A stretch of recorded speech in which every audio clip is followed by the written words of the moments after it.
जय श्री राम। आप सभी का हमारे YouTube चैनल पे बहुत बहुत स्वागत है। आज मैं आपको हनुमान जी के एक बेहद ही अद्भुत और चमत्कारी मंदिर के बारे में बताऊंगी, जिसका नाम है श्री कष्टभंजन देव हनुमान सारंगपुर धाम। हिंदू धर्म में देवताओं का विशेष महत्व है। देवताओं की अनंत शक्तियाँ और उनका आदर्श मनुष्य को जीवन में सुख और समृद्धि प्रदान करने का कारण बनता है। हिंदू त्रिदेवियों में अनेक देवी देवताओं की पूजा की जाती है और उनमें से एक देवता है कष्टभंजन देव हनुमान। श्री कष्टभंजन देव हनुमान सारंगपुर धाम जो अद्भुत है, चमत्कारी भी है और अनोखा मंदिर भी है। कष्टभंजन देव हनुमान को भारतीय धर्म में एक महान देवता माना जाता है। वे देवताओं में सबसे प्रमुख हैं और भक्तों के बीच विशेष सम्मान का हिस्सा हैं। हनुमान जी को बजरंगबली और पवन पुत्र भी कहा जाता है। उन्हें नवग्रहों का प्रभाव कम करने वाले देवता माना जाता है और यही कारण है कि उनकी पूजा और आराधना अत्यंत महत्वपूर्ण मानी जाती है। कष्टभंजन देव हनुमान के जीवन के बारे में विभिन्न पुराणों और लोक कथाओं में कई किस्से सुनाए गए हैं। कष्टभंजन देव हनुमान, जिन्हें कष्टों के नाशक भी कहा जाता है, एक प्रसिद्ध हिंदू मंदिर है जो भारत के गुजरात राज्य में स्थित सारंगपुर, गुजरात में स्थित है। इस सारंगपुर धाम की विशेषता यही है कि यहाँ स्वामी नारायण भगवान के महान संत ऐश्वर्य मूर्ति गुरुदेव गोपालन स्वामी ने यहाँ के लोगों के दुख दूर करने के लिए, कष्टों को दूर करने के लिए, लोगों की व्याधियों को दूर करने के लिए एक ऐसे देव को प्रतिस्थापित किया जिनका नाम कष्टभंजन हनुमान जी महाराज है। गुजरात का सारंगपुर महज 5 से 7 हज़ार की आबादी वाला एक छोटा सा गांव है जो गुजरात के शहर भावनगर से 82 और अहमदाबाद से करीब 153 किलोमीटर की दूरी पर स्थित है, जहां आने के लिए बस सेवा और प्राइवेट व्हीकल आसानी से उपलब्ध रहते हैं। यह मंदिर देश में सबसे पवित्र और महत्वपूर्ण हनुमान मंदिरों में से एक माना जाता है। कष्टभंजन नाम का अर्थ होता है कष्टों को दूर करने वाला या मुश्किलें नष्ट करने वाला, जो भगवान हनुमान की दिव्य शक्ति को दर्शाता है, जो उनके भक्तों के सामने आने वाली समस्याओं और चुनौतियों को कम करने में सक्षम होती है।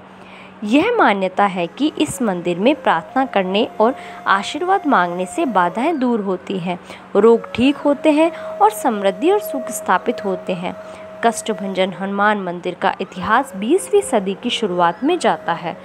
मंदिर के गर्भगृह में विराजित हनुमान जी की प्रतिमा के रूप को लेकर दावा करते हैं कि उनका यह रूप यह बताने के लिए काफ़ी है कि हमारे लिए दादा देव जी का महत्व क्या है। स्थानीय लोग कष्टभंजन हनुमान जी को दादा देव जी के नाम से भी बुलाते हैं। दरअसल यहाँ विराजित भगवान कष्टभंजन हनुमान जी की प्रतिमा के पैरों के नीचे शनिदेव को स्त्री रूप में दर्शाया गया है। इस संबंध में यहाँ एक बहुत ही प्रचलित कथा है और यही कथा इस प्रतिमा के कष्टभंजन के रूप को दर्शाती है। भगवान हनुमान जी के कष्टभंजन हनुमान के रूप को दर्शाती एक प्रचलित कथा के अनुसार प्राचीन समय में शनिदेव का प्रकोप काफ़ी बढ़ गया था, जिसके कारण यहाँ के सभी लोगों को तरह तरह की परेशानियों और दुखों का सामना करना पड़ रहा था। ऐसे में यहाँ उस समय के स्थानीय निवासियों ने भगवान हनुमान जी से प्रार्थना करी कि वे उन्हें इस संकट से मुक्ति दें। भक्तों को कष्ट में देखकर हनुमान जी ने उनकी विनती को स्वीकार किया और उन्हें शनि के प्रकोप से बचाने के लिए इसी स्थान पर अवतरित हुए थे। कहा जाता है कि इसके बाद हनुमान जी शनिदेव पर क्रोधित हो गए और उन्हें दंड देने का निश्चय कर लिया। शनिदेव को जब इस बात का पता चला तो वे बहुत डर गए और उन्होंने हनुमान जी के क्रोध से बचने के लिए उपाय सोचने लगे। शनिदेव अनुभव कर रहे थे कि हनुमान जी अत्यंत निर्वधिक और ब्रह्मचारी हैं। वे किसी भी स्त्री पर अपना क्रोध नहीं निकालते थे, इसलिए शनिदेव ने उनके क्रोध से बचने के लिए स्त्री रूप अपनाया। वे हनुमान जी के पास चले गए और उनके पवित्र पैरों में गिर पड़े, अपने हृदय से क्षमा मांगने लगे। एक आश्वासन के बाद हनुमान जी ने शनिदेव को क्षमा देने का निर्णय लिया। इस प्यार और क्षमा भरे संवाद में भावना का आवेश उमड़ आया। यह घटना हमें यह दिखाती है कि पवित्रता, सम्मान और प्रेम के साथ हम किसी को भी माफ़ कर सकते हैं। मंदिर के गर्भगृह में विराजित भगवान कष्टभंजन हनुमान जी की प्रतिमा को उसी प्रचलित कथा के अनुसार कष्टभंजन के रूप में दर्शाया गया है, पर शनिदेव को हनुमान जी के चरणों में स्त्री रूप में पूजा जाता है और यही कारण है कि यहाँ हनुमान जी द्वारा भक्तों के कष्टों का निवारण करने की वजह से ही उन्हें कष्टभंजन हनुमान के नाम से जाना जाता है।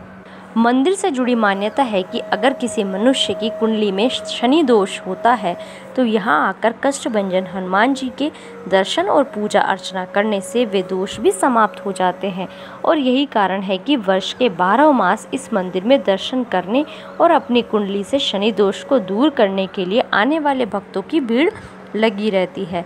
यह शनिवार को कष्टभंजन हनुमान जी के साथ शनिदेव का भी आशीर्वाद मिलता है, इसलिए यहाँ विशेष रूप से भक्तों की लंबी लंबी कतारें देखी जाती हैं। कष्टभंजन हनुमान जी के इस मंदिर में लोगों की श्रद्धा अटूट है, इसलिए यहाँ दर्शन करने वाले भक्तों की संख्या प्रतिदिन हजारों में होती है, लेकिन मंगलवार और शनिवार के दिन यह संख्या 4 से 5 गुना बढ़ जाती है। गुजरात के सारंगपुर में स्थित कष्टभंजन हनुमान जी के इस प्राचीन मंदिर के गर्भगृह में हनुमान जी सोने के सिंहासन पर विराजमान है, इसलिए उन्हें यहाँ महाराजाधिराज के नाम से भी पुकारा जाता है। हनुमान जी की प्रतिमा भी आकर्षक और विभिन्न रंगों से सुसज्जित है।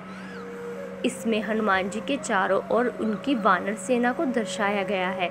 साथ ही कष्टभंजन देव का अति भव्य मंदिर एक राज दरबार की तरह सजे सुंदर मंदिर के विशाल और भव्य मंडप के बीच 45 किलो सोने और 95 किलो चांदी से बने एक सुंदर सिंहासन पर पवन पुत्र विराजमान होते हैं और अपने भक्तों की हर मुरादें पूरी करते हैं।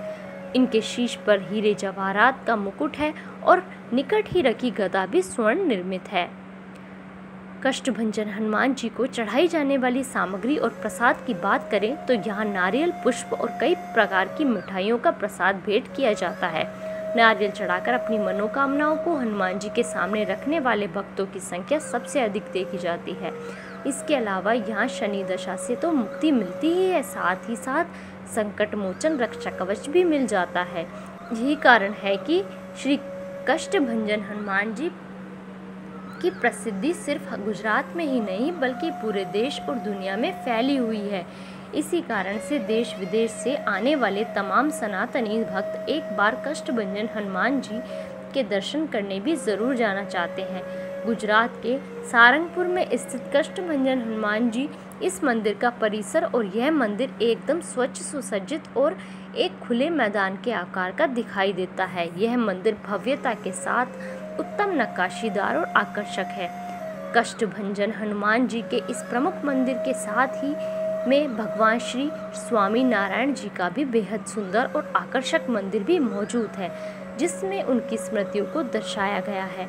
करीब 170 वर्ष पुराने इस मंदिर की विशेषता यह है कि इसकी स्थापना भगवान श्री स्वामी नारायण के अनुयायी परम पूज्य श्री गोपालानंद स्वामी जी के द्वारा हुई थी। यह मंदिर लकड़ी की आकर्षक एवं परंपरागत नक्काशी से सज्जित है। मंदिर परिसर क्षेत्र का स्वच्छ वातावरण एवं निर्मल हवा श्रद्धालु को एक सकारात्मक ऊर्जा का एहसास दिलाता है। सारंगपुर की अधिकतम आबादी स्वामीनारायण संप्रदाय से जुड़ी हुई है, लेकिन यहाँ का सबसे बड़ा आकर्षक तो हनुमान जी का यह मंदिर ही है और ये दोनों ही मंदिर एक ही प्रांगण में बने हुए हैं। हाल ही में कष्टभंजन देव हनुमान मंदिर परिसर में 54 फीट ऊंची पंचधातु की प्रतिमा स्थापित की गई है और 30,000 किलो वजन वाली इस प्रतिमा को श्रद्धालु 7 किलोमीटर दूर से भी देख सकते हैं। इस प्रोजेक्ट को किंग ऑफ सारंगपुर का नाम दिया है। यह प्रतिमा दक्षिणाभिमुखी है। वहीं आधार पर हनुमान जी के चरित्र को उजागर करने वाली भित्ति चित्र का निर्माण किया गया है। इसमें सारंगपुर धाम के इतिहास का भी उल्लेख किया गया है। परिक्रमा और हनुमान दादा की मूर्ति के मध्य में 11,900 वर्ग फीट क्षेत्र में एम्फी थिएटर बनाया गया है, जिसमें 1,500 लोगों के बैठने की व्यवस्था है। प्रतिमा के सामने 62,000 वर्ग फीट क्षेत्र में विशाल उद्यान बनाया गया है। इस उद्यान में 12,000 लोग एक साथ बैठकर हनुमान जी का दर्शन, सभा, प्रवृत्ति, उत्सव एवं अन्य सामाजिक गतिविधियों में हिस्सा ले सकते हैं। किंग ऑफ सारंगपुर प्रोजेक्ट में आर्ट एंड आर्किटेक्ट का सुंदर समन्वय हिंदू धर्म की कला, संस्कृति और गौरव की अनुभूति कराई गई है। इसके साथ ही कष्टभंजन हनुमान जी के इस मंदिर के आसपास के कुछ अन्य प्रसिद्ध दर्शनीय और पर्यटन स्थलों में शिव शक्ति मंदिर, श्री जगन्नाथ मंदिर, इस्कॉन मंदिर, सरिता उद्यान एवं हिरन का उद्यान शामिल है। कष्टभंजन हनुमान मंदिर के पास में ही एक गौशाला भी है, जिसमें प्राचीन और उत्तम नस्ल की भारतीय गायों के दर्शन और उनकी सेवा भी की जाती है। उनसे प्राप्त होने वाले गोदूध के इस्तेमाल से ही मंदिर में प्रसाद और भोजन सामग्री तैयार की जाती है। अब मैं आपको बताती हूँ कि आप इस मंदिर तक कैसे पहुँच सकते हैं। कष्टभंजन हनुमान जी का यह मंदिर गुजरात के बोटाद जिले के सारंगपुर कस्बे में स्थित है। मंदिर तक पहुंचने के लिए सबसे पहले गुजरात के भावनगर जाना होता है। भावनगर से सारंगपुर में स्थित कष्टभंजन हनुमान जी के इस मंदिर की दूरी करीब 90 किलोमीटर है और अगर आप राजकोट से इस मंदिर तक पहुंचना चाहते हैं तो वहां से इस मंदिर की दूरी करीब 120 किलोमीटर है, जबकि अहमदाबाद से यह दूरी करीब 165 किलोमीटर है। मंदिर तक आने जाने के लिए बस सेवा, प्राइवेट टैक्सी जैसी सभी सुविधाएं आसानी से उपलब्ध हो जाती हैं। अगर आप सारंगपुर तक रेल से पहुंचना चाहते हैं तो देश के कई प्रमुख शहरों से भावनगर के लिए रेलगाड़ियां आसानी से मिल जाती हैं। इसके अलावा भावनगर के लिए सभी बड़े शहरों से हवाई सेवाएं भी उपलब्ध हैं। सड़क मार्ग से कष्टभंजन हनुमान जी के इस मंदिर तक पहुंचने के लिए प्रदेश और देश के करीब हर प्रमुख शहर से जुड़ा हुआ है। धन्यवाद। इस वीडियो में बस इतना ही। प्लीज़ आप मेरी वीडियो को लाइक कीजिए, शेयर कीजिए और मेरे चैनल को सब्सक्राइब कीजिए। कमेंट सेक्शन में जय श्री राम लिखना ना भूलें।